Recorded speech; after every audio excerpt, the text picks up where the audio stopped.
Mheshimiwa Rais alisema ndani ya siku 100 wataajiriwa walimu 7,000. Tayari wameshaajiriwa. Wale walioajiriwa 7,000 wanakwenda kwenye madarasa kwenye shule zaidi ya 1,300 zilizojengwa mpya. Watakwenda kwenye zaidi ya shule 2,700 za msingi zilizojengwa mpya. Zitaungana na zingine ambazo tayari zilikuwepo. Kote wameshaenda tayari, wameshapangiwa maeneo yao. Na hata hapa Mwanza usaili ulifanyikia hapa na imeshakamilika. Sasa ingekuwa kuna shida yenye mashaka, si tungeahirisha basi hiyo ahadi? Hamna ahadi hata moja imeahirishwa. Alisema ndani ya siku 100 wataalamu wa afya wakiwemo madaktari 5,000 wataajiriwa. Alisema rais wakati anafanya kampeni. Hivi tunavyoongea wataalamu wao 5,000 wote wameshaajiriwa, wakatibu wa Tanzania huko kwenye mahospitali.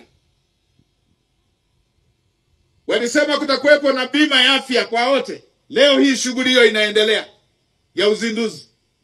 Alisema bilioni 200 zitapatikana kwa ajili ya kina mama na vijana wa Tanzania mpaka huku Mwanza, wakiwemo wavuvi na wengine kwenye sekta zingine.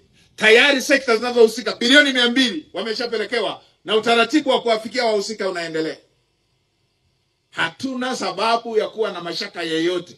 Twendeni tuijenge nchi yetu. Mheshimiwa Rais alisema ndani ya siku 100 wataajiriwa walimu 7,000. Tayari wameshaajiriwa. Wale walioajiriwa 7,000 wanakwenda kwenye madarasa kwenye shule zaidi ya 1,300 zilizojengwa mpya. Watakwenda kwenye zaidi ya shule 2,700 za msingi zilizojengwa mpya. Zitaungana na zingine ambazo tayari zilikuwepo. Kote wameshaenda tayari, wameshapangiwa maeneo yao. Na hata hapa Mwanza usaili ulifanyikia hapa na imeshakamilika. Sasa ingekuwa kuna shida yenye mashaka, si tungeahirisha basi hiyo ahadi? Hamna ahadi hata moja imeahirishwa. Alisema ndani ya siku 100 wataalamu wa afya wakiwemo madaktari 5,000 wataajiriwa. Alisema rais wakati anafanya kampeni. Hivi tunavyoongea wataalamu wao 5,000 wote wameshaajiriwa, wakatibu wa Tanzania huko kwenye mahospitali.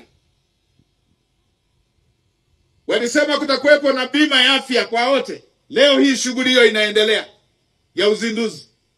Alisema bilioni 200 zitapatikana kwa ajili ya kina mama na vijana wa Tanzania mpaka huku Mwanza, wakiwemo wavuvi na wengine kwenye sekta zingine.